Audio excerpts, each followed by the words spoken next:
E aí, pessoal, eu sou Alexandre Batista e esse é o Costelinha no Sobrecapa, o nosso podcast de toda segunda-feira em vídeo no YouTube ou em áudio no Deezer, Spotify, Castbox, iTunes ou qualquer outro agregador de podcast que você use por aí.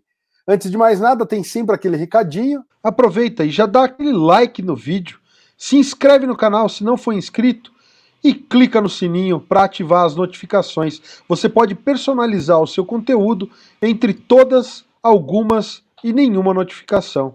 E também um convite para que você visite ultimatodobacon.com, o nosso site com guias, matérias, notícias, reviews e muito mais. Todo o conteúdo que um bom nerd gosta sobre filmes, séries, televisão, quadrinhos e muito mais. Para conversar comigo hoje com o Thiago Ossos Tortos, eu não vou ter apoio dos meus colegas de bancada que geralmente estão aqui me acompanhando. A gente teria aí a presença do Davi Oreglade, do HQ Ano 1 lá no Instagram, mas infelizmente ele teve um contratempo, não conseguiu estar com a gente agora, mas felizmente ele está por aí em próximos podcasts. Vocês ainda vão ver muito o rosto do Davi aqui no Sobrecapa e as matérias dele lá no Ultimato do Bacon. Inclusive, já chama a atenção que a gente vai deixar link aqui para as matérias que o Davi escreveu sobre as HQs do Thiago Ossos Tortos. Então vamos lá, vamos receber o Thiago aqui com a gente. Thiago, seja bem-vindo ao Sobrecapa, cara. O espaço é seu. Que legal, meu. Obrigadão, Alexandre. Obrigado pelo convite, meu. Gosto muito de conversar sobre quadrinhos e tá aí mais uma oportunidade, né, pra gente falar, destrinchar esse assunto aí. Bom demais, então vamos lá. Como eu comentei com você, a gente gosta sempre de fazer um bate-papo e aqui a gente não fica escondendo muito o jogo, de fingir que leu, fingir que não sei o quê. A gente, ou o que a gente leu, a gente fala, ó, isso aqui eu li, eu conferi. Eu ainda não conferi o Heloísa Aterroriza e as tiras do Ossos Tortos, que saíam lá na MED, porque chegaram hoje para mim. Eu estava, inclusive, antes do vídeo começar, eu estava tirando do plastiquinho. E aí tem também os últimos dias do Xerife, que está esgotado, então eu não conferi, eu não conheço. Então eu já quero começar, Thiago, falando dos últimos dias do Xerife, porque, ao que me parece, pelo que eu comentei, conversei com o Davi, que leu, é uma obra que é mais autobiográfica e foi... Os últimos dias do Xerife foi a primeira que você fez de maior duração, não? Não, antes dela, os últimos dias do Xerife é de 2018. Antes, em 2017, eu lancei o Kombi 95, que seria a primeira história longa com texto, né? Antes disso eu tinha feito algumas histórias mudas, mas em 2017 saiu o Kombi 95, primeira história longa mesmo com texto. E aí depois, em 2018, o Xerife. Eu tô perguntando porque, assim, uma coisa que eu saquei nas tuas HQs, eu comecei pelo Miadra, né, que Sim. tinha um indicado, depois eu passei pro Kombi 95, por fim eu li o 2001 Chopps, e aí eu falei, pô, li na ordem errada, porque elas são todas meio que autobiográficas ali, né, um pouco, Sim. Você dá uma viajada numa coisa ou outra, mas todas elas têm muito da tua vida pessoal. E aí o Davi falou, cara, mas a que é mais biográfica é Os Últimos Dias do Xerife. Em que fase da sua vida ela se encaixaria? Ela é anterior ao Kombi 95 ou ela é posterior ao Miadra? Eu fiz por muito tempo tiras, né? Produzi por muito tempo tiras, publicava quase que diariamente no Facebook, antes disso em blog, antes do blog em fanzine. Eu fiz por muito tempo, desde 2005, sei lá. E em 2016 saiu o compilado, né, que saiu pelo SESI, com o melhor das tiras, as tiras inclusive que fiz para a revista MED, saiu esse livro. Né? Nessa fase, que saiu em 2016, eu já estava cansando um pouco de tiras, querendo botar literalmente no papel ali as histórias, os roteiros, as ideias de álbuns e livros que eu tinha há muitos anos. Sempre gostei da ideia de contar histórias grandes e tal. Só que a gente ensaia muito, né, para começar, para dar esse pontapé, para tomar essa coragem da produção, porque ela é muito frustrante no começo, né? Você imagina um filme na sua cabeça, você acha que você vai desenhar o storyboard desse filme, mas não é. Até você entender que a HQ é uma adaptação gráfica de uma ideia, tem outro ritmo, ela conta muito com o leitor participando, então é outra coisa, não é filme, né?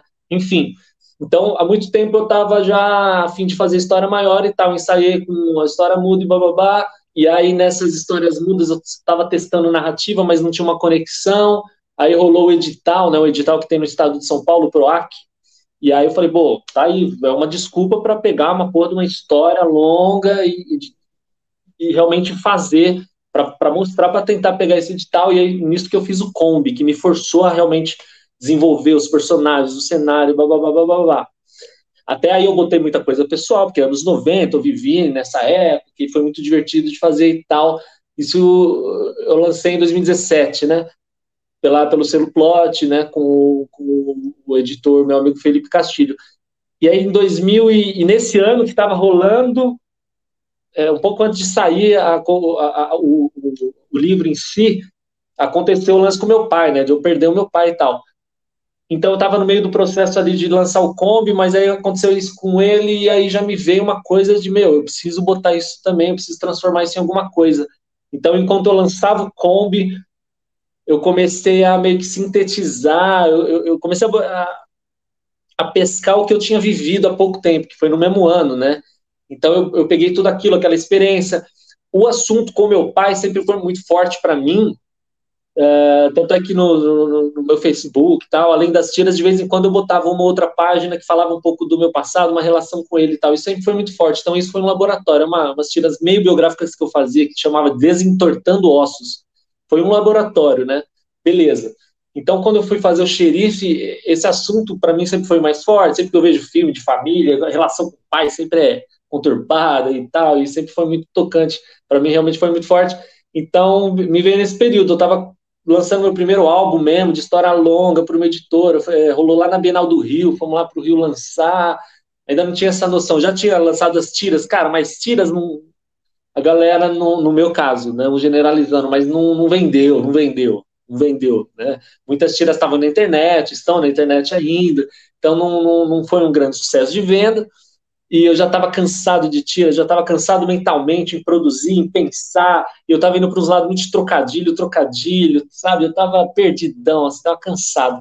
Então veio o Kombi, já tomei o passo aí de fazer história, e quando veio do meu pai, cara, botei tudo aquilo no mesmo ano, e aí eu cacei algumas editoras, fui trocar ideia com alguns lugares, e nada, e nesse meio tempo ficou meio engavetado alguns meses, porque eu produzi bem rápido, produzi em alguns meses, eu não lembro quantos, ficou meio engavetado, e esse engavetamento foi bom para eu me acalmar um pouco, porque sempre que acontece uma situação dessa, quem já passou por isso de morte, funeral e tal, geralmente a família dá uma balançada no sentido ruim, no sentido bom não seria, se fosse uma micareta, mas dá uma balançada no sentido de treta mesmo, é dinheiro, sabe, mágoas passadas, é uma merda, assim, e me vem muita coisa ruim, vem umas coisas durante todo, né, o ritual mesmo, religião, pensamento diferente, filosofia de pessoas, enfim, me vem umas coisas amargas. Eu tinha botado no quadrinho esses meses aguardando como eu ia lançar ele, me fez tirar algumas páginas, assim, falei, não precisa, tá muito azedo. E ao mesmo tempo estava fresco o suficiente para eu ainda estar afim de fazer, porque se eu segurasse 3 anos essa história também, ia chegar uma hora que não ia me fazer sentido. Então, foi um ano depois, né? E aí, como eu vi que não ia rolar em editora, falei, vou fazer Catarse. Foi a primeira vez que eu fiz o Catarse. E deu certo, cara. Eu acho que o assunto pegou, tocou muitas pessoas já na campanha, né? Então já convenceu, isso rolou bem legal, assim. Eu tinha pensado em fazer preto e branco para baratear a princípio, mas ao mesmo tempo na produção eu vi que não precisava de cores, porque o assunto é sério, e tem umas referências de filmes de faroeste e tal, então encaixou legal o preto e branco. E, bom, como resultado deu certo a campanha, e como resultado foi um divisor de águas para mim, porque apesar do Kombi 95 até hoje, as pessoas escreverem e falam, cara, que quadrinho foda, me identifico, nossa, eu lembro de tudo isso, é muito foda, é o primeirão, mas o Xerife mudou no sentido de que antes era o cara que fazia piada, fazia trocadilho, nem todo mundo respeitava, sabe? Falar, você desenha aquelas piadas horríveis, porque o horrível tá numa linha muito fina entre o horrível e o genial, sabe? Uma coisa assim que você, nossa, eu pensei, mas enfim, é arriscado pra caramba, eu tava cansado. Então, de repente, eu fazia as pessoas rirem que era muito fácil, as pessoas começaram a me retornar falando que chorou muito, chorou, E aí aquilo para mim foi forte, porque eu, como consumidor, como, por exemplo, de cinema, eu sempre prefiro escolher um drama pesado do que uma comédia, mas adoro comédia. Mas eu gosto mais de chorar e de me emocionar do que de rir. Mas também, lógico, eu amo rir. Então, e eu gostei desse retorno. Foi um retorno muito foda, foi uma troca muito foda de pessoas se abrindo, falando da relação do pai, ou não só do pai, muitas pessoas têm aquela dinâmica com a tia, com o irmão mais velho. E, cara, foi muito foda. E isso para mim já era um caminho sem volta de não vou mais conseguir, sabe, parar, ficar botando minha energia, fazendo tiro em troca de like e tal, não generalizando esse trabalho que eu acho essencial, mas é que no meu caso, né, eu tava falando de coisas vazias, eu acho que tem cartunistas incríveis que a gente precisa muito deles, que falam dos assuntos atuais, que falam de política e tal, eu não tenho estômago para desenhar esses caras que estão no poder agora, nunca desenharia esses malucos, então eu acho que tem cada um que se acha ali, né, na sua, então, resumindo é isso, cara, o Xerife chegou nesse ponto que eu ainda nem tinha colhido o que eu tinha plantado com o Kombi, nem sabia o que estava rolando o Kombi, que estava sendo vendido ou não. Rolou o Xerife, já comecei a receber retorno de Xerife, e o Kombi os dois eu tô colhendo até hoje. Mas o Xerife acabou, né? Fiz 500 exemplares, esgotou, ganhou prêmio e tal. E só motivou, só foi um sinal de que era isso, porque eu era um cara bem perdido, no sentido de querer fazer 1000 coisas. Então eu tinha uma banda, a gente teve uma banda por 13 anos, então eu ficava toda hora, eu estava desenhando, mas ao mesmo tempo eu pegava a guitarra, o baixo, eu estava compondo alguma coisa, eu estava querendo fazer 1000 coisas, vídeos, filmar e tal. E aí o Xerife, o resultado que deu o Xerife, cara, foi muito bom, que foi isso, falei, meu, olha, as pessoas estão retornando com isso, e isso você está conseguindo fazer legal. E aí meio que eu escolhi, sabe? Então eu vou fazer quadrinhos, quadrinhos, tem um retorno, mesmo que seja um nicho, mas são pessoas que gostam mesmo, e isso é legal demais, né? Queria ser rockstar, tal, mas não sou tão bom também tocando, então... Essa aí, quem não queria, né, cara?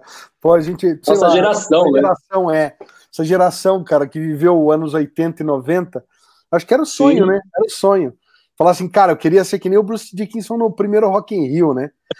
No primeiro Rock in Rio, que é aquela presença de palco lá, né? Porra, quero Nossa, ser igual a total. esse cara. Mas pô, legal você falar, ainda falando dos últimos dias do Xerife, você tem pretensão de reimprimir, de fazer uma nova tiragem? Tem algum projeto para isso? Ou é só uma vontade futura? Não, com certeza, cara. O que depender de mim, sim. Tem muitas. Eu já recebi propostas, não, já marquei papos assim com algumas editoras, assim, online. Tem muitas pessoas assim que se interessam mesmo, porque é uma coisa que realmente pedem muito, cara. Até hoje, sempre que alguém vem até comprar o mais atual, que é o 2000 Shows, fala, mas o Xerife ainda tem e tal. Então é uma coisa que esperam muito, é um trabalho muito que eu me orgulho mesmo, é muita verdade ali, eu quero que ele perpetue e fique. O fato é que na época era muito diferença, o valor para fazer 1000 exemplares, mas estava tão em cima da gráfica que eu fiz 500. Mas enfim, mas a ideia é assim, de repente, talvez ano que vem, 2022, fazer um catarse, mas com parceria com alguma editora para fazer a distribuição, para fazer uma coisa legal. Ou não, ou uma editora chega e fala, nem precisa fazer catarse, nós banca. Não sei, mas eu gosto até de fazer catarse, eu não me importo. E nesse caso já está meio que vendido o peixe, no bom sentido, né? Com certeza, né? Você faz uma campanha para reimpressão, e aí, em seguida do Xerife, daí veio o 2001 Shops, é isso? O Kombi é 17, não é 17 reais, é mais. O Kombi é 17, o Xerife é 18, o Mijadra é 19. Depois do Xerife fiz o Mijadra. E 2020, finalzinho de 2020, eu fiz a campanha do 2000 Shop, só que como não tinha evento, eu deixei para imprimir e lançar em janeiro. Então ele foi feito em 2020, só que foi lançado em 21, desse ano, o 2000 Shops. Mas depois o Xerife, voltando, a questão é essa, veio o Mijadra. O Mijadra é aquele nome, né, do prato árabe e tal. Sim. Muitas pessoas se confundem, na verdade é um nome, até já citei isso em outro papo, que sempre eu mostro, tem um amigo, o Rafael Calça, roteirista também de quadrinho, né, eu sempre mostro para ele, depois eu escrevo a história, eu sempre mando para ele e tal, a gente troca ideia, e uma das coisas que ele falou, cara, esse nome, entendi, mas as pessoas sabem o que bosta de nome. Eu sabia que era uma bosta de nome no sentido que, para mim, aquilo tudo foi o título que é, entendeu? É aquela época, é aquela pessoa, é aquela receita, é tudo. E eu deixei, eu falei, cara, um dia vão entender, se não entender, não entende, quem entender, entendeu, tá bom. Porque eu não tô preso com ninguém no sentido de ter que vender ou não, então,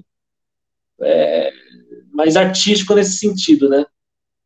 Mas foi Mijadra. E aí já entra... Ah, até você citou o Heloísa Terroriz, na verdade, saiu no mesmo ano do Tira os Ossos Tortos, em 2016. Né? Ele é uma parceria, na verdade, eu nunca faço parceria. O Heloísa Terroriza, cara, também pelo SESI. A gente tava com a Quanta, né, a Escola de Arte estava com uma parceria com o SESI, e eles estavam querendo material de quadrinho e tudo mais. Eu tinha uma comunicação com a Quanta ali, né, que é onde eu, lá com os meus 14 anos, eu comecei a fazer um curso que era outro nome, era outro lugar, e aí foi evoluindo até que virou a Quanta hoje, enfim. Então a gente tinha essa amizade e tal, e aí foi a oportunidade da gente sair mostrando material. Então eu juntei todas as minhas tiras, saiu o Tiras aos Tortos, e o Heloísa eu fiz em parceria com a Psonha, minha esposa, na época. E a gente fazia muita coisa junto, parceria em várias coisas, e esse foi uma das... meio infanto-juvenil, né? Não é muito a minha área, sim, mas foi muito divertido de fazer, porque eu pude botar piada, tem uma tristeza, tem umas coisas meio adultas no meio também, é meio bizarro, na verdade. E aí foi gostoso de fazer, foi uma porta aberta, falaram, vamos fazer algo divertido e tal. Então, esse foi algo paralelo com as minhas obras, assim, de fazer essa parceria, que foi uma grande honra fazer, que era até então minha esposa, né?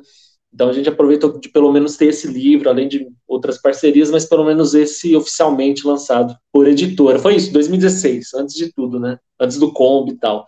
E aí com o Kombi ela também lançou um quadrinho na mesma editora, então a gente foi caminhando junto nesse sentido. Bom, então vamos voltar a falar, já que você estava falando do Mijadra. Uma coisa que eu ia te perguntar, que eu não vi você falando em outros canais e entrevistas, mas eu peguei muitas referências aqui. Você fez ela inteira aquarelada, né? Não, aquarela não, guache, né? Guache. E aí, tem muita coisa que eu tô tentando achar aqui na página, porque para mim tem muita referência a quadros e obras de pintura, que eu não sei se é proposital, ou se é só aquela coisa de, pô, a HQ se passa do lado do MASP e eu tô influenciado por obras do MASP. Porque tem uma cena aqui que eu falei, cara, será que ele tava tentando fazer uma homenagem ao Abaporu da Tarsila? Na outra tem aquele quarto de... aquela obra o quarto do artista, né? O quarto lá do Van Gogh, né? O quarto do Van Gogh. Pô, tem muita coisa que você olha e você fala assim, pô, lembra muito... É o nome da cidade, né? Quarto em não sei das quantas. Eu falei, quanto disso é consciente, é proposital, ou é só uma coincidência? Tem uma hora que você tá ali na Paulista que você faz a lua do Viagem à Lua do Jorge Méliès, né? Então, do Méliès, sim. Ou será que é do Tonight Tonight Smashing Pumpkins, né? Pois é, né? Já visitado, né? Eu falei, então, não, verdade. Queria que você falasse um pouco sobre essas influências todas que você coloca na obra, cara. Assim, bom, boto muita influência, mas não de pintura, cara. Nenhuma, só o Méliès, que não é pintura, é cinema, né? A lua com o foguetinho no olho, eu botei sim. Mas as pinturas não, de repente te lembrou mesmo por ser pincelada, né? Por ter aquele caos. Eu não sou um grande estudioso de arte, eu não conheço muitos nomes. Eu fiz uma faculdade de 1 ano só, era rádio, TV, comunicação, aí tinha umas aulas de arte, eu peguei alguma coisa, mas nunca fui.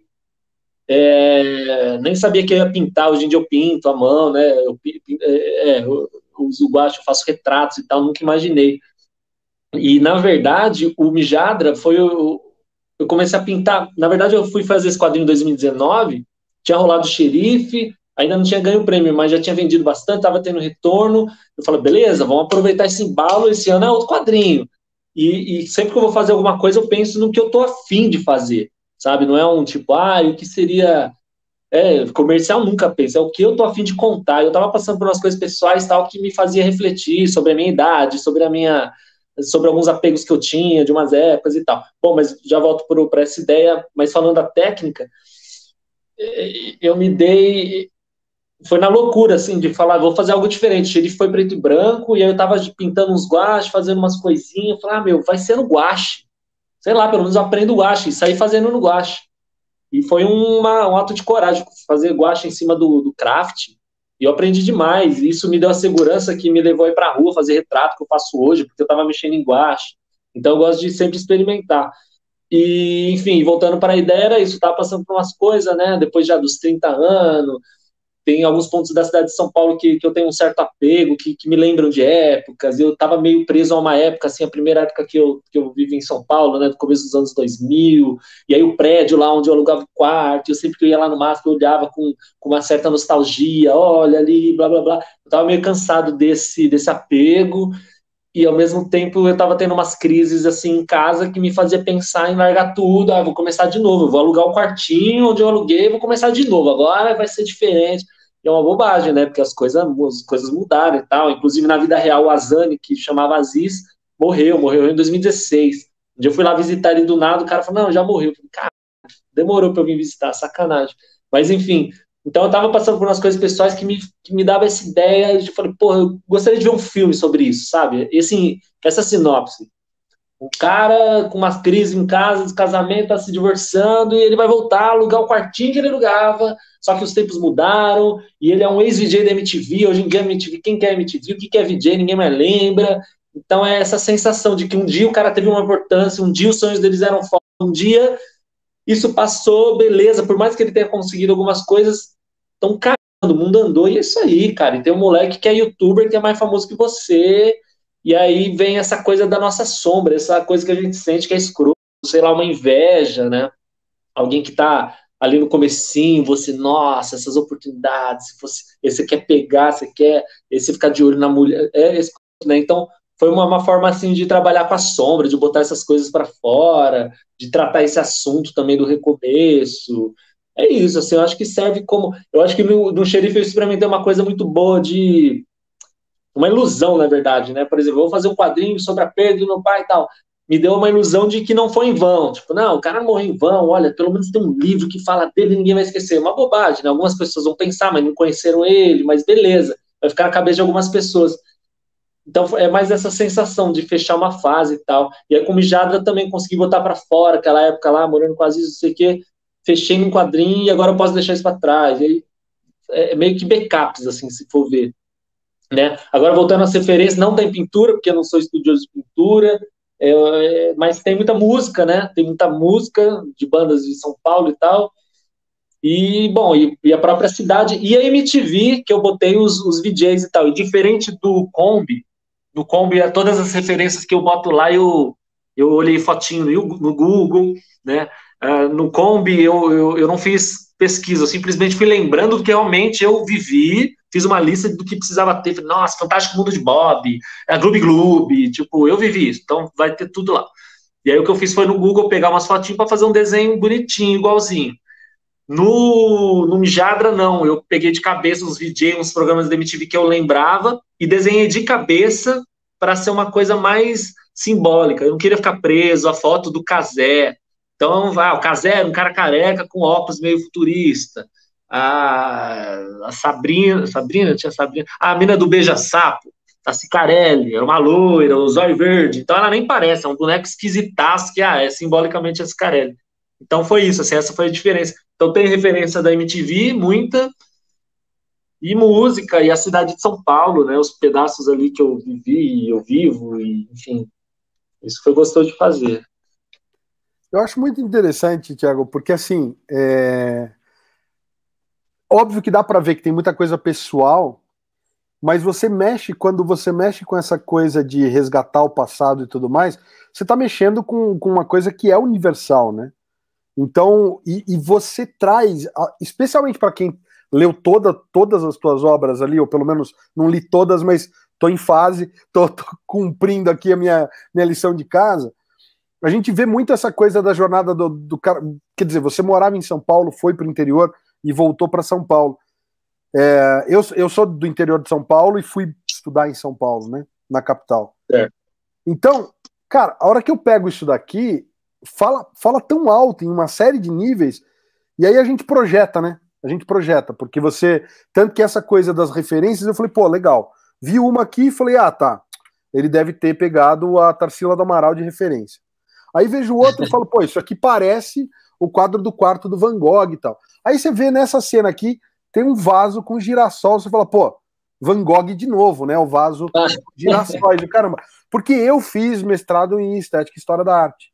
Então eu estudei cultura pra um caramba, entendeu? Quando você pega e se vê reconhecido, né? Você se reconhece, numa HQ que você sabe que não está retratando a sua vida, mas você vê esses pontos, pô, eu trabalhei ali na Alameda Santos, então esse canto aí do MASP, o Opção, esse rolê todo ali, só, cara, eu vivi um pouco isso. E daí você fala assim, pô, ele fala, com certeza, né? Já são 3 referências, ele com certeza pegou algum quadro e falou, vou fazer uma homenagem aqui e ali. E aí você conversa com o autor, não era nada daquilo, né? Então, no final das contas, é muito louco isso, porque de fato, né, você tá deixando alguma coisa para a posteridade e que talvez vá falar pro interlocutor, para quem tá lendo, algo que nem era a tua intenção inicial, né? Então, só para te dar um feedback de dizer, cara, é uma obra poderosa. Eu acho que assim, o teu estilo, para quem tá em casa e não conhece, galera, é um traço muito, muito, muito estilizado, né? Como ele comentou, em guache. Não sei nem se tá em página que eu não posso mostrar, porque YouTube agora Pode, qualquer coisinha. Não, mas tô dizendo, o YouTube ele depois cancela nosso vídeo ali, se tem cena. Tá. Tem uns peitinhos aí. Tem os peitinhos. Então, assim, para um leitor novato, talvez o cara olhe e fale assim, meio esquisito. Mas para quem está acostumado a ver, você fala, tem um nível de um grau de sofisticação e estilização que é muito bacana, cara. Então, assim, uma leitura, pô, achei divertidíssima. E aí fica aquela pergunta: você realmente voltou a morar com a Zani depois de estar mais velho? Ou foi só... Você estava falando que não, né? Mas é só para confirmar essa informação. Sim, então, eu passei por situações em que eu pensei em voltar, só que, como eu disse, quando eu fui visitá-lo em 2016, em algum momento, lá descobri que ele já tinha morrido há meses atrás, fiquei super mal e tal. Só que meus problemas continuaram depois da morte dele. E aí o que aconteceu de verdade, que eu botei até no Mijadra, foi o seguinte: em algum momento que eu saí de casa e a gente falou, acabou, que não foi o acabar oficial, foi um dos ensaios. Não, acabou, então, vamos separar. O que eu fiz, cara, foi... Eu ia alugar um quarto num apartamento de uns caras jovens, assim, bem mais jovens que eu, mais de 10 anos mais novo. E beleza, né? Era perto e tal, num lugar perto da Paulista e tal. Falei, vamos, tem que recomeçar, então vamos alugar esse quarto e tal. Só que era difícil conversar, né, cara? Porque eu tava saindo de um bagulho na época, eu já tava um casamento de 12 anos, e eu ia falar com o moleque, desabafar, e o moleque, eu sei como é. E aí e você, quanto tempo que você tá namorando? Tô há 6 meses com ela. Vai merda, você não sabe que você tá, sabe, essa conexão faltava, cara. Puta, senti errado, sabe? Eu tô na nave errada, eu tô viajando, não tem nada a ver. E aí esse cara, querendo ou não, tem um maluco aí no Mijada que é o Enzo, que é um maluco azul, forte, todo bonito, super jovem, né? Que é baseado nesse moleque aí que eu conversei, que é isso. Na verdade, e tem um pouco de tempero de outros caras, assim, mais novo, mais bonitos, que rola essas invejas às vezes da gente, né? Tipo, falo, e aí no Mijadra eu botei esse cara bem assim, do tipo, ele simboliza tudo que ameaça o Derek, que é o principal que tá perdido, né? Tá nessa, mano, ninguém lembra mais de VJ, o que eu sou, blá. E do nada tem um moleque jovem, forte, bonito, com tudo pela frente, mais famoso que ele, já começando a ficar famosão youtuber, blá. E é isso, e aí simbolizou isso, tudo que o cara, que seria uma ameaça pro cara, que o cara invejaria, né? Então eu botei esse moleque nesse personagem. Então foi esse passo que eu dei. Eu cheguei a sair, essa coisa da bike, eu ando muito de bike também. Uma vez que eu saí brigado de casa, eu saí pedalando, fui morar num rosto alguns dias e saí pedalando sem nada, assim, só acho que eu peguei uma jaqueta que eu gostava e eu ia bike.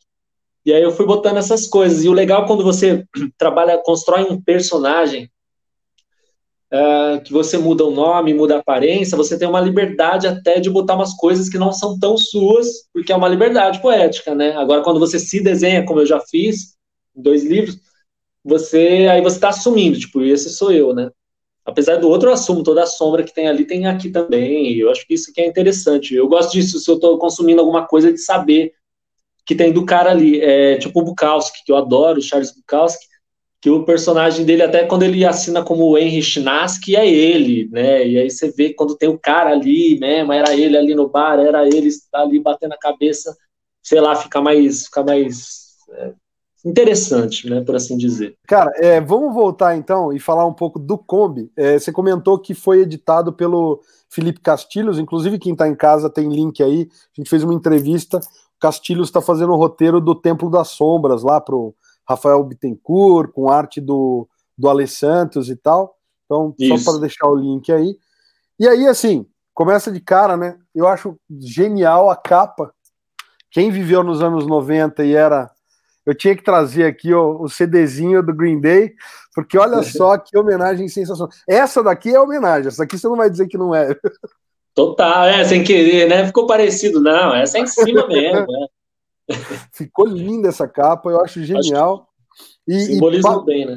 E passa pra gente, cara, porque assim, para quem tá em casa, então vou fazer uma mini resenhinha. Isso aqui é periferia de São Paulo, né? A molecada tá ali vivendo pleno anos 90, como diz o título aqui, mais para 1995. E aí, de repente, um dos garotos da vizinhança some e eles vêm ali não vou contar todo o plot da história, mas eles recebem de um dono de uma banca de jornal uma encomenda e o pacote está sendo embalado por um jornalzinho, que é aqueles jornaizinhos da imprensa marrom ali, um jornalzinho daqueles notícias populares e tal, e na capa está estampado que uma gangue de palhaços numa Kombi aterroriza as escolas e tudo mais, que foi um fato real nos anos 90, né? São Paulo, essas notícias aí, todo mundo morria de medo de palhaço naquela época, porque havia essa lenda de que os palhaços estavam numa Kombi sequestrando a criançada. E aí a molecada dá uma de Conta Comigo lá, do filme baseado no Stephen King, e vai atrás de querer investigar onde foi parar o menino sequestrado e tal.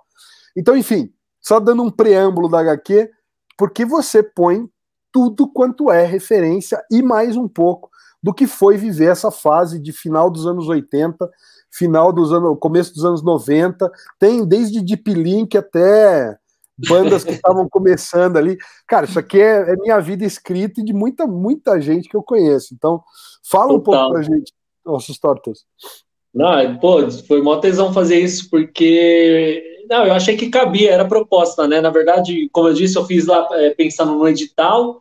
Eu acho que quando a gente tem uma desculpa qualquer de fazer quadrinho, aproveita e faz, independente se sai no edital ou não, é um jeito da gente dar um passo. Eu não gosto muito de ficar 5 anos pensando num projeto e tal.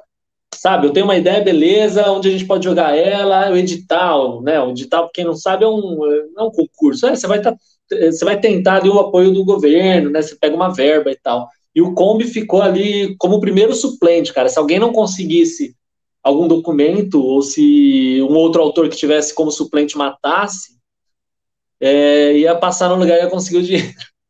Mas não vale a pena, não imagina esse dia. Mas é muito bom, cara, porque né, você imprime a coisa, enfim. Ele ficou como o primeiro suplente, mas beleza, pelo menos eu fiz a coisa. E com a coisa feita ali, apareceu essa oportunidade aí do Felipe estar dentro de uma editora que era Astral, que continua até hoje, Astral Cultural, e ele ter criado lá dentro esse selo plot de quadrinhos. Então, o primeiro que ele publicou foi da Priscila, né, da Psonha, com quem eu fiz o Heloísa, e depois eu já engatou esse do Kombi. Enfim, e o Kombi foi isso, cara. Eu queria contar uma história. O lance da Kombi dos palhaços eu já tinha em mente de fazer. Eu lembro do começo dos anos 2000, antes de eu sair da casa dos meus pais, até tem nos extras aí uma pagininha bem tosca, assim. Eu tinha vontade de contar essa história. Eu achava que era bem... sei lá, era legal pra caramba, eu tinha vivido aquilo, eu tinha tido medo mesmo de palhaço, enfim. Então eu falei, nossa, tem aquela dos palhaços ainda ninguém fez, puta lenda urbana legal, né, de roubar os órgãos, vamos fazer isso. E aí eu falei, bom, então vamos criar um núcleo, vamos me basear em todo mundo que eu conheci na época, e um deles sou eu, lógico, é o Gelinho ali, que tem tudo de mim, mas também eu mudei o rostinho pra, sei lá, poder botar um pouco de outras pessoas também, não ficar tão eu. Eu tava assistindo a série Dead Seventh Show, só uma pagininha tosca, eu ainda ficava meio copiando traço de super-herói, eu tava bem perdidão. Mas também, quando eu fiz isso, eu tinha uns 16 anos. E aí, enfim, a capa original, né, o quadrinho saiu agora. Mas eu tava assistindo o Dead Seventh Show, que se passa nos anos 70, né, com o Ashton Kutcher e tal, eu gosto daquela série, acho muito engraçada. E isso faz muito tempo e tal, e eu tava pensando, falei, nossa, cara, legal, né, os caras botam todas as referências dos anos 70, algumas, né, e tal, mas eu não vivi aquilo, eu acho bonito, mas eu não vivi, ainda mais nos Estados Unidos e tal, e aí o que seria a minha realidade, qual seria a minha nostalgia, né, e é isso, anos 90, pra mim marcou muito, eu acho que essa idade de adolescente, de criança para adolescente, assim, o tempo passa diferente. Então, às vezes, um amigo que você faz, cara, numa série só, você leva para a vida, às vezes não na prática, mas você lembra na cabeça, aquela amizade sei lá, da sexta série, aquele cara, mano, todos os dias a gente ia fazendo não sei o que, era muito legal. E às vezes na vida adulta, cara, você trampa 7 anos com uma pessoa numas mesas do lado e você não desenvolve muita coisa, é isso aí. Então a criança, ela eu acho que impacta muito mais, né? Muito mais. Né? A gente está passando por uns processos então cada ano é uma coisa, enfim. Então esses anos 90 para mim marcaram pra caramba. E aí eu contei a história, eu pensei na história e ao mesmo tempo aproveitei para botar coisa, assim, porque eu achava legal, tipo, já que eu vou estar se passando lá, deixa eu trazer a pessoa, lembra? Então, eles estavam aqui trocando ideia, mas, ó, no fundo estava passando não sei o que na televisão. Então, foi verdadeirão, assim, como eu disse, eu não fiz pesquisa, o que era, não, eu tava lá, então peguei tudo de cabeça, e o interessante é que eu botei os Mamonas, que, cara, vivi aquilo, eu vi, né, eles tinham, quando eles apareceram, tava na quinta série em 95, tinha 11, e eles morreram, tinha 12 na sexta, então foi uma coisa muito forte e tal. Então eu botei aí até na capa do Kombi 95, no meio da zona, tem uma Brasíliazinha amarela.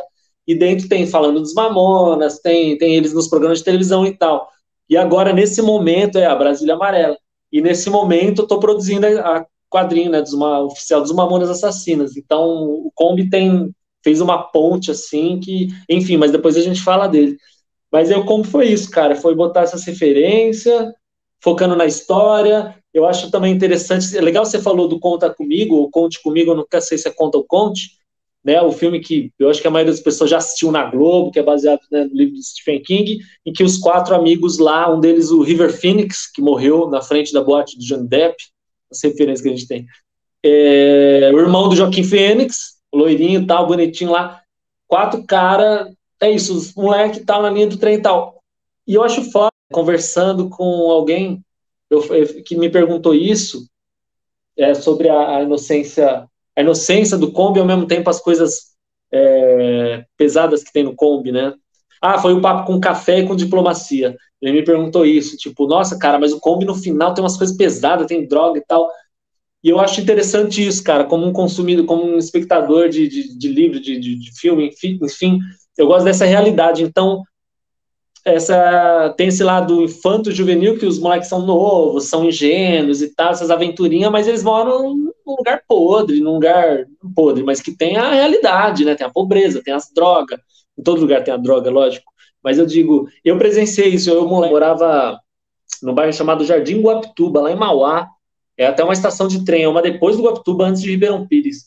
E, nossa, foi muito importante para mim, gostei muito, vivi as melhores coisas ali da adolescência, de nas balanças no meio do mato, que eu pus no Kombi, de brincar na rua, de carrinho de rolimã. Tive muita sorte de crescer num bairro, diferente de alguns amigos meus que cresceram no centro, que às vezes não tem essa vivência, né, da rua. Enfim, então eu botei isso, e lá a gente via, cara, os manos indo pro mato, a gente nem sabia o que era, mas eles estão indo usar droga, não sei o quê, e os caras às vezes indo com uns potinhos de Yakult pra fumar crack, sabe? Eu nem sabia o que era. E aí tinha uns caras lá que sumiu uma época e quando voltou ele tava com as 2 pernas queimadas. E aí os caras falando, é dívida, sabe? Sempre achei forte e achei fascinante isso, interessante, sabe? Nossa, que foda, até onde vai, entendeu? Eu não gostava daquilo que daquele padrãozinho que todo mundo mente. Não, é dessas podreiras, sabe? As fofocas que minha mãe tinha com a vizinha, que contava que a outra vizinha tava não sei o que com o outro vizinho. Essas podreiras reais. Enfim, então no Kombi eu botei também as drogas que tinha, de tudo, cara. E botei tudo, né? Então, acho que funcionou bem, porque tem essa verdade. E eu acho que o mais importante foi que eu aprendi que quando você tem uma conversa com a pessoa, assim, que a pessoa ache algo dela ali, a obra ganha uma força maior. A pessoa se abre um pouco mais para entender o que você está contando. Então foi uma aproximação, não foi intencional, porque foi a minha verdade, mas eu vi que funcionou isso, da pessoa fala, caralho, eu vivi isso, essa época foi foda, e ao mesmo tempo, olha, eu não conhecia a lenda, que história absurda, eu não sou do ABC, eu não sabia dessa lenda. Então você traz a pessoa, né? Então isso eu aprendi assim no Kombi, eu sempre ponho, não por causa disso, porque eu acho que fica mais forte o trabalho, porque você marca a época, eu sou meio nostálgico mesmo, assim, na vida real mesmo, eu sou de encontrar um amigo, a gente ficar lembrando, na época eu sou meio assim. Então, tem no Kombi, no Xerife tem coisas de filme, no Xerife aprendi mais ainda também, que a pessoa se identificando com a dinâmica, mano, a obra ganha mais peso ainda, e aí você vai vendo que a obra em si, ela não tem que falar por si só, ela fala um pouco, ela abre umas possibilidades de reflexão, de pensamento, e o leitor chega com ideias também, chega com lembranças dele, chega com as fases dele, então é uma troca, sabe, é só uma brincadeira, quase um jogo de tabuleiro, você tem os hominhos pequenininhos de papelão, vai todo mundo ali junto, começa, o cara entrou na sala, derrubou a porta, tipo RPG. Então o quadrinho é quase isso, você não tem que mastigar, desenhar tudo, cara. Desenha uma sala ali, os moleques conversando na sala, uns detalhezinhos, e a pessoa vai trazer a lembrança dela. Fala, nossa, eu lembro quando eu encontrava com meu amigo, a gente apertando a saldinha do skate. Então acho que é isso, assim. Cara, eu achei ótimo o lance eu acho que é o Gelinho, né, que ele começa a frequentar a turma dos roqueiros ali do bairro e tal, e ele começa a ir... É o baixinho, Cara, é genial essa, e eu lembrei muito, você bota várias músicas, e tem uma delas ali, aquela que eu não posso cantar aqui, porque senão o YouTube derruba o nosso vídeo, mas Vou Nadar e Morrer na Beira da Praia lá, então assim, pô, eu tava aprendendo a tocar violão na época, cara, e era muito de rock, mostrei aqui a capa do Green Day, e aí eu tendo que aprender a tocar pagode, porque queria, né, tocar para as menininhas que gostavam do pagodinho ali. Você fala, cara, é muito uma coisa... Pô, meu pai trabalhou ali, foi designado lá em Ribeirão Pires, né? Então, olha só. Meus pais moraram em Ribeirão Pires e tal, então a gente conhece um pouco. Cara, de novo, outra obra que para mim é bastante nostálgica, porque sou dessa época, e a gente viu tudo isso, e a forma como você conta, cara, é uma narrativa muito envolvente. E por fim, vamos falar então do 2001 Chopps, Ossos Tortos. Já Sim. Quero começar te perguntando, primeiro, cara, formatinho divertidíssimo, né? Parece um cardápiozinho, né? de lanchonete mesmo, formatinho sem querer e tal. Foi sem querer, cara. Pô, pelo amor de Deus. Você me quebra, assim. Conte mais da HQ, por favor. Assim, bom, era o ano passado, né? Que, pandemia e tal, você pensa, vai lançar quadrinho pra quê, né? Não tem evento. Mas, cara, isso me motiva muito, sempre me motivou, me deu um sentido na vida, assim. Então, tava chegando agosto, setembro, já tava tipo, mano, vou ficar quieto mesmo e deixar passar o ano sem lançar nada, só vão falar do mijado e vão parar de falar do mijado, preciso continuar pedalando, não, foda-se, vou fazer. E eu já tinha algum tempo essa sensação dessa época no ar, assim, um dia eu tava jogando um jogo de tabuleiro com umas pessoas, e aí rolando uns sons que vai puxando o outro, do nada tocou Capital Inicial acústico, falei, nossa, eu lembro, olha só, quando saiu, eu tava em Rio Preto, aí comecei a lembrar dessa época, último ano de escola, comecei a lembrar do lance de ir para Rio Preto, sem querer ir, e de todo esse romantismo de largar o interior e ir para a cidade grande, sabe? Essa coisa de cinema, essa coisa meio brega, mas ao mesmo tempo, pô, é bonito, né? Uma parada que muitas pessoas vivem, e enfim, tinha essa coisa no ar, que já estava numa das listas da cabeça, tipo, nossa, vou fazer um quadrinho, vou lembrar isso daí, que é legal. Para revezar também, né? Porque um faz uma fantasia, aí outro eu me desenho, aí outro faço um cara meio bizarrão que não sou eu, mas eu posso botar para mim. E, ao mesmo tempo, eu estava também faz tempo carregando essa história, me identificando muito com essa coisa. Quem é você? Quem é o Thiago? Ah, sou um cara que saiu da casa dos meus pais, veio para a cidade para estudar quadrinhos, e, mano, tal, sabe? Eu estava muito preso a esse personagem, a esse primeiro Thiago, a essa história de vir, de sair de casa, de vir, blá, blá, blá. Então, como acontece em todas, para mim ajuda como um backup. Tipo, eu penso nisso, faço um quadrinho sobre isso, sintetizo isso e pronto, não penso mais nisso, abre espaço para viver outras coisas. Eu queria me livrar disso. E esse ano está fazendo 20 anos do 2001 Chopps, que se passa em 2001, né? Que é o último ano de escola meu, faz 20 anos. Apesar de eu parecer ter 22 anos. Mas, mas aí, é isso, tinha essas vontades e tal. Chegando no final do ano, já tinha feito 2 catarses, já sabia dos macetes do trabalho que é você divulgar, porque o catarse não é você botar lá, falar um dia, ó, tem projeto lá, gente, vai lá ver. Aí no outro dia, vai lá, viu? Vai lá, e aí enche o saco. Então você tem que ter um conteúdo, você tem que ficar trazendo coisa. No Xerife, tem todos os extras do Xerife, que são umas memórias mais antigas com meu pai, que eu joguei no Instagram, e a história em grande não. Então eu aprendi isso. E aí nesse, falei, beleza, catarse, vou pensar em alguma coisa que eu posso ficar jogando no Instagram. Por isso que cada capítulo tem 8 quadros, se eu não me engano, e quadrados, porque era para o Instagram. Então eu falei, eu vou, sei lá, jogar alguns capítulos no Instagram, já era, o resto vira livre. Foi isso, tem quase metade no Instagram. Mas é lógico que na mão é muito melhor, que você já pega na mão e já lê tudo, tem outra metade toda inédita. E foi isso, então o prazo definiu que eu ia contar, ou melhor, acelerou que eu ia contar. O prazo, é final do ano, vou lançar um negócio, não é para você fazer um quadrinho de 500 páginas sobre o seu último ano de quadrinho, entendeu? Então eu acho legal os limites. Pô, é final do ano, quadrinho, o que eu vou fazer? Vou fazer uma lista, o que é importante contar disso. Aí o trampo da locadora que tinha antes, o que significava para esse menino, sabe, qual que é a grandeza das coisas nessa época, como que eu vi as coisas e tal. Então eu fui fazendo umas listas de historinhas que tinha que ter, defini que seria quadrado, no Instagram você vai até 10 quadros assim, então um seria a capinha, o último seria o vai lá no Catarse e 8 no meio. 8 por capítulo, beleza. Então, isso ajuda, cara, você vai limitando. E aí foi todo no digital, só que ao mesmo tempo eu usando todo o conhecimento que eu fui desenvolvendo com a pintura, então a pintura dele já está bem evoluída comparado com o Kombi, que eu adoro, que está lindo, mas esse já tem mais pensamento de pintura, mais no sentido de profundidade atmosférica, que eu dei umas esfumaçadas, separei melhor, enfim.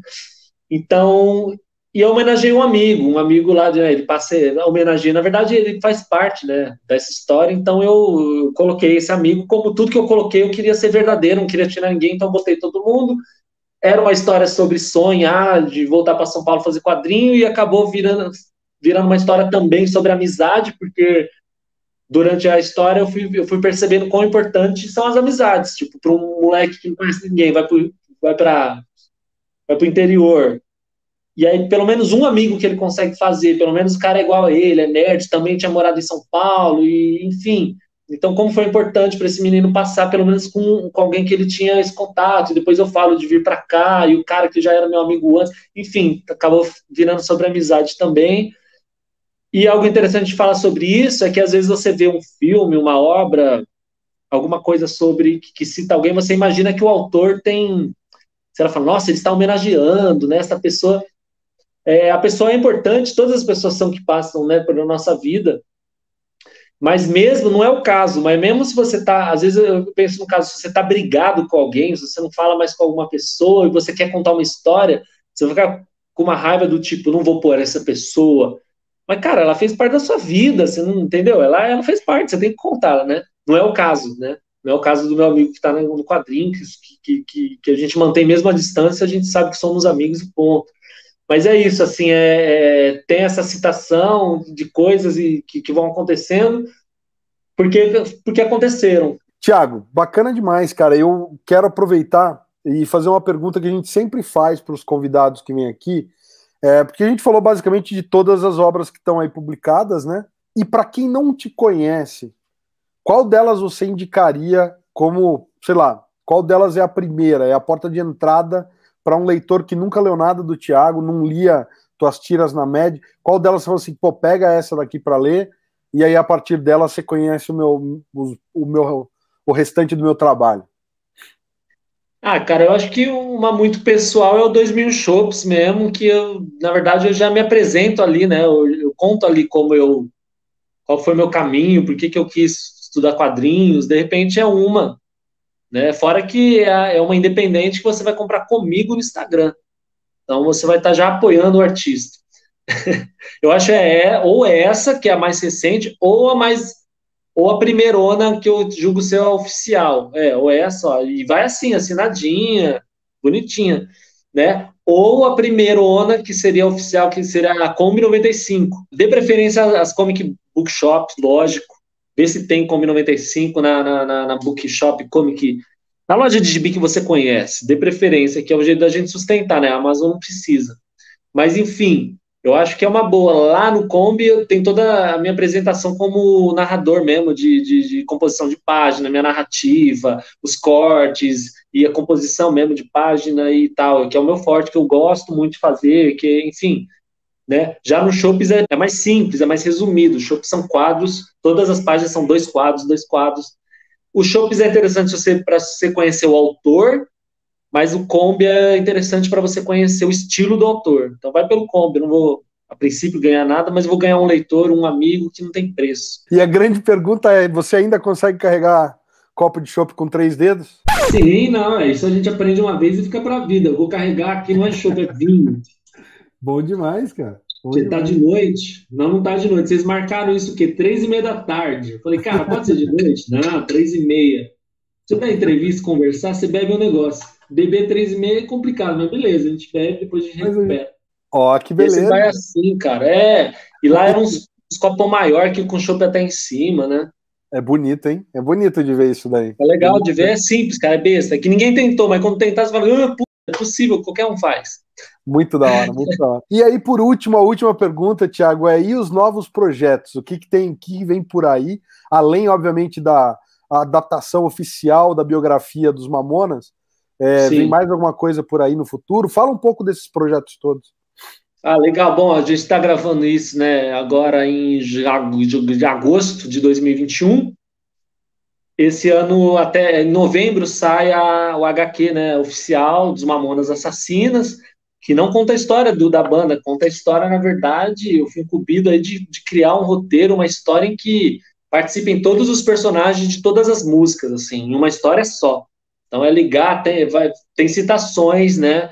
Tem os mais principais, tem outros que aparecem de fundo, mas tem o baiano, tem o alemão, tem o corno, tem o cara do pagode que é deixado lá na Praia do Boqueirão, tem a Maria, o Manuel, né, os portugueses, tem o Robocop gay, que é um grande desafio, assim, de como retratar isso de uma forma adaptada para os dias de hoje, né, de uma forma respeitosa, e mantendo a obra deles ao mesmo tempo, o respeito e até servindo como um meio de campo assim para passar alguma mensagem positiva para a comunidade, né, que se identifique com essa figura. Então é uma responsa, assim, é muito prazeroso, muita honra de fazer isso. E eu estou tomando todo o meu, enfim, estou investindo tudo nisso assim para fazer o melhor trabalho possível. Enfim, e aí isso sai esse ano, cara, fazendo quadrinha Mamonas. E aí ano que vem, além do Xerife, de repente sai uma segunda edição, com certeza tem uma história nova. Talvez eu faça uma parceria com um amigo, ainda não vou dizer, mas independente disso, com certeza tem alguma coisa assim que eu faça, porque para mim é um motivo mesmo de, enfim, não tem sentido se eu não fizer isso. Para mim é isso. Que eu trabalho, para quem não conhece tão trampo, vai estar lá no @ossos tortos, tem sobre os quadrinhos e tem o meu trampo, o meu ganha-pão mesmo, assim, de finais de semana e durante a semana, que são os retratos, né? Que eu vou lá pra rua, eu fico de sábado e domingo no Beco do Batman, na Vila Madalena, eu faço retrato das pessoas ao vivo lá em 20 minutos, trocando ideia, papapá. Tem gente que desabafa, vira a maior sessão de terapia ali. Fico pintando a pessoa e tô conversando, conheço gente do mundo inteiro. Exercito inglês e tal. E aí em casa eu faço foto, eu pinto e tal. Então esse é o meu trampo paralelo aos quadrinhos. Os quadrinhos me pagam muito mais, é lógico, mentira. Mas é o tesão de fazer, né? E é isso, cara. Vai ter história assim, não divulga ainda qual, mas com certeza, todo ano vamos tentar fazer uma coisa. Tomara que a gente volte para eventos, né, presenciais. E última coisa que eu vou emendar, que não tem a ver, mas sei lá, é uma reflexão, uma coisa. Às vezes não também. Cara, um pouco antes da gente, né, começar essa reunião hoje, eu não sei por que me veio essa lembrança e uma vontade de falar sobre isso.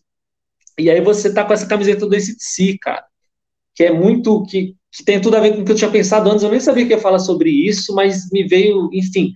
Eu vi um show do AC/DC, tive a sorte de ver em 2009, se eu não me engano, não sei se você viu. Tem um momento que o Angus Young vai lá solar lá no meio e tem aquele corredor que ele passa no meio da galera, lá no Morumbi. Ele passou, ele fica, ele vai passando, ele vai lá pro meio, lá no meio do povo tem um círculozinho, ele cai no chão, fica girando com as pernas, fica solando, e aí explode umas luzes e uns papeizinhos de carnaval, e a porra daquele círculo começa a subir, a levitar, cara, e você tá lá no meio, você fica olhando o cara girando, cara, e o estádio inteiro, cara, enfim, as luzes, cores, a sua emoção e tal. E aí você vê, caralho, o cara não é um homem, né? E o cara, 1,5 m de altura, esse cara é um deus do rock, esse cara é iluminado e tal. E eu tava refletindo sobre o quão importante é a troca, tipo, o quão importante é a colaboração do público nesse momento, o quão desse Deus, o quão dessa coisa a gente está projetando ali também. Além dele ser, lógico, né, indiscutivelmente um gênio na técnica e a presença de palco, toda a história que ele tem, que, mano, não se iguala, um cara desse você pega na mão, você pega tremendo, meu Deus, Angus Young tem tudo isso, e por causa disso a gente projeta uma parada maior e aí fica uma troca, ele dá um bagulho foda, a gente devolve um bagulho foda, e por causa disso ele é maior, então o quanto disso, o quanto desse brilhando dele ali não tem o do público colaborando, porque se ele fizesse essa cena, tá tendo um jogo de futebol, não sei o que, os caras do nada interrompem, como acontece lá até no Super Bowl, os caras no meio do intervalo, o Stones fazer um show de 15 minutos, assim, no meio do intervalo. Enfim, se faz aqui sem avisar, monta um palco do nada, aí chega o ACDC, aí o Angus começa a solar, galera tá lá vendo outra coisa. Se pá, ia ser uma merda. Não, tecnicamente ele ia estar fazendo a mesma, mas ia ser horrível, ia ser um clima bosta, ia todo mundo olhando, o que esse velho, o que esse anão tá girando aí, que é essa? Então é foda, né? Como que a gente... Não sei onde se encaixa no nosso papo tudo isso, cara. O que tem a ver com o nosso papo de hoje eu não sei, Thiago, mas eu queria te agradecer, cara, porque foi um papo ótimo, incrível mesmo. Te desejar aí sucesso na carreira de quadrinhos e de retratos. Ô, Thiago, eu só queria, antes da gente terminar aqui, mandar um salve e um abraço para os irmãos Losso, né? Porque a gente descobriu no final aqui do Mijadra, tem o quarta capa, o texto de quarta capa, que também um trecho do texto de prefácio, é do Rafa Losso, né? Do Rafael Losso, que era VJ da MTV. E o Rafa Losso é irmão do André Losso, que é amigo de infância da minha esposa. Então, a gente não podia deixar, embora muitas das pessoas que estejam assistindo não estejam nem se importando com isso, mas a gente precisava mandar um abraço para eles. Conta como é que foi esse texto do Rafa entrar na HQ. Pô, que legal, né, cara? Eu nem imaginava. Eu citei ali, como eu disse, né, desenhei alguns VJs da época e tal. E aí, como eu sentia que, já que eu tinha tocado no assunto MTV Brasil, ia ser uma pena fechar uma obra só com as minhas referências, que foram algumas, eu não fiquei em referência. Então eu pensei, eu vou convidar pessoas, artistas, amigos, para fazer alguma referência da MTV que eles lembrem para eu botar no Extras. Aí a gente faz uma homenagem, né? E aí uma das amigas, que foi que assina com o Petit Alice, fez um momento ali do Rafa na TV, né? O Rafa Losso. Beleza. E o Rafa foi super gentil ali, ele curtiu a postagem que a gente tinha marcado, ele deu uma abertura, assim, e apesar, e mesmo eu estando em contato com outros DJs, assim, falando sobre o projeto, o Rafa, enfim, ele mostrou uma abertura, assim, que eu senti que era legal, e aí eu cheguei para ele, pedi o texto, e ele foi muito cuidadoso com o texto, fez um texto lindo, cara, muito mais do que eu imaginei, assim, nossa, deu um peso. E aí a outra coincidência foi isso, tipo, o cara participou, beleza. E aí no final do ano, que eu tinha acabado de lançar esse quadrinho, cara, por algum motivo da vida, assim, eu acabei indo para Londrina, que é onde a família da minha mãe mora, eu tava indo pesquisar sobre meu avô, que meu avô tem um livro, eu quero fazer um quadrinho sobre e tal. E aí, cara, indo lá, eu falei pro Rafa, cara, eu tô em Londrina, por acaso, e aí eu vi que o endereço dele era, tipo, a 2 quadras da minha tia. E aí eu tive a oportunidade de trombar ele para entregar o Mijadra e conversar com ele. Conversamos muito, conheci muito sobre a pessoa, o rolê da MTV, enfim, muito legal. Uma coincidência, né? A sua esposa ter estudado por mão do Rafa Losso. Muito louco. Galera, não deixa de conferir ali, sessão de terapia todo sábado no Beco do Batman com o Alson Tortas, e você ainda ganha, pelo preço da tua terapia, você ainda ganha um retrato desenhado pelo Alson Tortas. Não é isso? Exatamente. Se não é de São Paulo, manda foto que a gente faz, a gente manda também. Show de bola. E o Mamona sai pela Estética Torta, é isso? Estética Torta, você tinha citado até o trabalho do Felipe com a Alê, né? Até esse quadrinho do Mamonas, quem fez a capa foi o Alê, que está desenhando do Felipe. Então, é o primeiro quadrinho que eu faço que a capa não é minha, e eu achei muito interessante que não ficou preso à história. A gente nem sabia que ia ser, na verdade. Então a capa, ela sintetiza o álbum e eu entro com outra coisa. Né? Show de bola, show de bola. Cara, o espaço está aí para você, para fazer seu discurso final aí, e obrigado mais uma vez. Pô, obrigado, Ale. Obrigado de verdade, mano, pelo convite. Obrigado pelo respeito, pelo retorno, pelo feedback. Você foi um dos caras que comprou, né? Você comprou os livros e tal. Valeu demais. Obrigado pelo convite. E, pô, é isso, cara. Obrigado pelo espaço. Quem quiser, essa do Mamonas Assassinas está em pré-venda. Você vai lá no Estética Torta. Se você não lembrar, você vai no Ossos Tortos, que você já vai seguir, a esse ponto do vídeo você já está seguindo. E você vai lá ver que tem, eu sempre deixo o link. E aí você tem descontos e tal, você pode escolher camiseta exclusiva dos Mamonas. Cara, vai ser legal isso daí.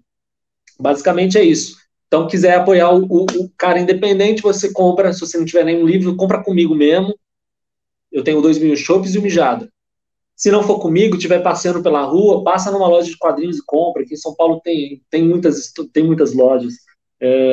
Você pode comprar também. Então, assim você fortalece a pessoa. Compra o quadrinho, encomenda um trabalho, a gente desenha, a gente faz várias coisas e a gente vai trocando isso. Basicamente é isso. Eu vou lembrar de algo daqui a pouco, mas vai ser tarde. Muito obrigado pela atenção. E um abraço a todos. E vamos produzir. A última coisa, isso é importante. Eu vou dar aula para vocês em São Paulo. A partir de outubro, se eu não me engano, vai ter um curso exclusivo meu, um curso de quadrinhos e que envolve desenho, ilustração e tal, em São Paulo, perto do Sesc Pompeia, mas não é no Sesc Pompeia. Fica de olho no meu Instagram que eu vou botar lá, hein? Vai ser um curso fechado, 6 pessoas no máximo. Vamos fazer esse curso aí que é incrível. E é você que está em casa e conferiu esse vídeo com a gente até aqui, a gente agradece a sua audiência e também lembra que tem outros vídeos no canal. Pede para você clicar no logo do Sobrecapa para se inscrever se não for inscrito. E até o próximo vídeo, galera. Valeu!